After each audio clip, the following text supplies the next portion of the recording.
अमरावती जिले में नगर परिषद और नगर पंचायत चुनाव 2025 को देखते हुए शिवसेना की उपनेता प्रीति संजीव बंड को स्टार प्रचारक नियुक्त किया गया। उप मुख्यमंत्री एकनाथ शिंदे के आदेशानुसार यह नियुक्ति की गई। प्रीति बंड को अंजनगांव सुरजी, दरियापुर, अचलपुर, मोर्शी वरुड़ और शेंदुजना घाट नगर परिषद की स्वतंत्र जिम्मेदारी सौंपी गई। उन्होंने कहा कि शिवसेना के सभी उम्मीदवार सक्षम हैं और जनता उन्हें विजयी करेगी। जिले में धनुषबाण और भी जोश के साथ फहरता दिखाई देगा, ऐसा विश्वास उन्होंने व्यक्त किया। गौर से सुनिए क्या कहना है प्रीति बंड का।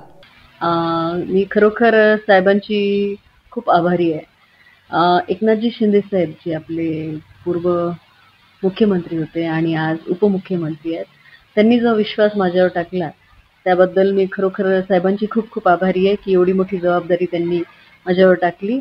आणि तो विश्वासच मला असं वाटते की त्या विश्वासामुळे मी त्या गतीने प्रचार करायला निघणार आणि आमचं धनुष्यबाण पुन्हा या अमरावती जिल्ह्यात मला फडकता येईल। बघा, आव्हान मित्रपक्षांकडनं राहणार नाहीये, कारण सगळे उभे राहणार आहे आणि जनता ठरवणार आहे की सक्षम उमेदवार कोण आहे। आणि आम्ही जे दिले ते सगळे सक्षम उमेदवार आहेत, त्याच्यामुळे आम्हाला पूर्ण विश्वास आहे की जनता आमच्या उमेदवारांना कुठेतरी विजयी ठरवेल।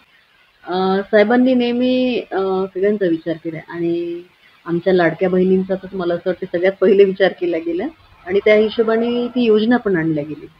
पण माझं म्हणणं आहे की बेसिकली ज्या जिल्हा परिषदच्या शाळा आहेत त्या कुठेतरी मॉडर्नायझेशन त्याच्यात आलं पाहिजे, त्या कुठेतरी वर आल्या पाहिजे। म्हणजे जे ग्रामीण भागातले मुलं जे आजकाल शहर भागात येऊन आणि एवढ्या हाय फीज भरतात, त्याच्यापेक्षा आपल्या जिल्हा परिषदच्या शाळा जर आपण प्रॉपर केल्या तर मला असं वाटते की सगळ्यात मोठी गोष्ट होईल। आणि दुसरी गोष्ट म्हणजे शहरातले जे क्रीडांगण आहे त्याच्यावर जे अतिक्रमण आलंय किंवा काही लोकांनी आणून ठेवलंय, ते क्रीडांगण प्रॉपरली त्या स्टुडंट्सला मिळालं पाहिजे। लहान मुलांचे खेळण्याचे जे मैदान आहेत ते त्यांना वापस मिळाले पाहिजे। आणि या मुद्द्यावर मी नक्की साहेबांशी बोलणार आहे आणि अजून बरेच काही आहे, तर तुम्हाला प्रचाराच्या दरम्यान आम्ही नक्कीच सांगू। बघा, आम्ही उमेदवार दिले तर ते निवडून येणारच आहे आणि आमचा पूर्ण विश्वास आहे की जास्तीत जास्त उमेदवार आम्ही आमचे निवडून आणणार आहे।